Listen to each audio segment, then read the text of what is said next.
வாக்களிக்க முன் கட்சி திருகோணமலை மாவட்டத்திலே 10 சபைகளில் உள்ளூராட்சி மன்றங்களிலே போட்டியிடுகிறது. நாங்கள் எதிர்பார்க்கிறோம் இந்த தேர்தலிலே அதிகபட்ச ஆதரவு இந்த மாவட்டத்திலே முதலாவது இடத்திலே அகில இலங்கை மக்கள் காங்கிரஸுக்கு இந்த மாவட்ட மக்கள் தமிழ் முஸ்லீம் மக்கள் ஒற்றுமையாக வாக்களித்து எல்லா சபைகளிலும் அதிகபட்ச ஆதரவை தருவார்கள் என்ற ஒரு பெரிய நம்பிக்கையோடு நாங்கள் எமது வேட்பாளர்கள் களமிறங்கி இருக்கிறார்கள்.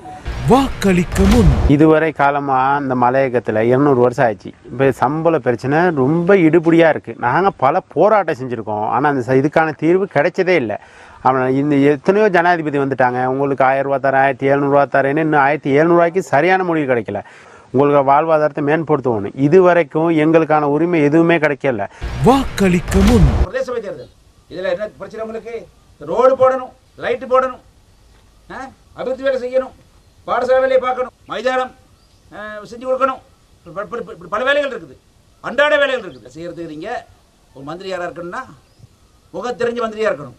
முகம் தெரியணும் அவருக்கு, பேர் தெரியணும் உங்களுக்கு, டெலிஃபோன் நம்பர் தெரியணும் உங்களுக்கு, வீட்டு விலாசம் தெரியணும் உங்களுக்கு, அலுவலக விலாசம் தெரியணும் உங்களுக்கு, யாருன்னு தெரியணும். டெலிஃபோன் அழைச்சி ஓடி வரணும், கூப்பிட்ட குரலுக்கு ஓடி வர வேண்டிய தான் மந்திரி இருக்கணும். ஊர் தெரியாதவர்கள் பேர் தெரியாதவங்களுக்கு வாக்களிக்க முடியாது. சின்ன முக்கியம் இல்லை, இங்கே என்னதான் முக்கியம். வாக்களிக்க முன் ஒரு அரசியல் ஸ்திரத்தன்மையை நாங்கள் ஏற்படுத்தியிருந்தோம். இதனூடாகத்தான் இன்று இத்தனை விடயங்களை எங்களால் செய்ய முடிந்திருக்கின்றது. நாங்கள் வெறும் 4 மாத காலங்கள் தான் நிறைவேற்றிருக்கின்றது இன்னும். ஆனால் இருந்தாலும் கூட குறுங்கால அடிப்படையில் நிறைவேற்றிக் கொள்ளக்கூடிய விடயங்களை நாங்கள் இந்த 4 மாத கால பகுதியில் நிறைவேற்றிருக்கின்றோம். இன்னும் பல வாக்குறுதிகளை எங்களது நீண்டகால அடிப்படையில் நாங்கள் நிறைவேற்றுவதற்கு தயாராகி கொண்டிருக்கிறோம்.